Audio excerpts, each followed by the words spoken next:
हमें किया बने बहू खाना छौले ने दहेज मन माना हमें किया बने बहू खाना बेसी बोलबे तो जेल भेजबे बहू रे जाके थाना रिपोर्ट लिखबे बहू रे तोरा नाना से भेंट करे बहू रे जाके थाना रिपोर्ट लिखबे बहू रे तोरा नाना से भेंट करे बहू रे छौले ने दहेज मन माना हमें किया बने बहू खाना बेसी बोलबे तो जेल भेजबे बहू रे जाके थाना रिपोर्ट लिखबे बहू रे तोरा नाना से भेंट करे बहू रे जाके थाना रिपोर्ट लिखबे बहू रे तोरा नाना से भेंट करे बहू रे जाके थाना रिपोर्ट लिखबे बहू रे तोरा नाना से भेंट करे बहू रे केकरो किया गजन सहबो सुनबो किया गाय रे बोली एगो बददा सुन करबो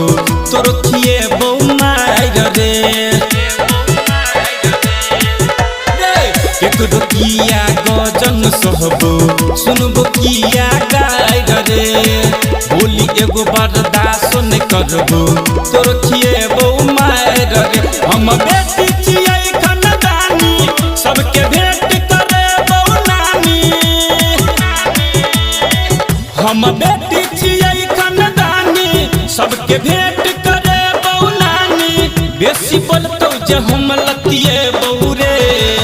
जाके थाना रिपोर्ट लिखबे बहू रे तोरा नाना से भेंट करे बहू रे जाके थाना रिपोर्ट लिखबे बहू रे तोरा नाना से भेंट करे बहू रे जाके थाना रिपोर्ट लिखबे बहू रे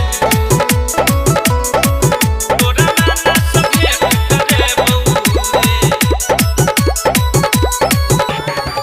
बाप तोहर गलती केलको दहेज लेलको खाना रे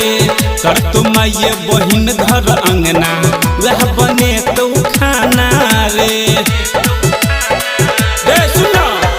बाप तोहर गलती केलको दहेज लेलको खाना रे कर तो माये बहिन घर अंगना वह बने तो खाना रे रहो बाबू के ललसा लागल सच कहे छोटी जनंद बादल रहो बाबू के ललसा लागल कहो डीजे सुशील छोटू बादल लिख तो राइटर नूतन बते बहू रे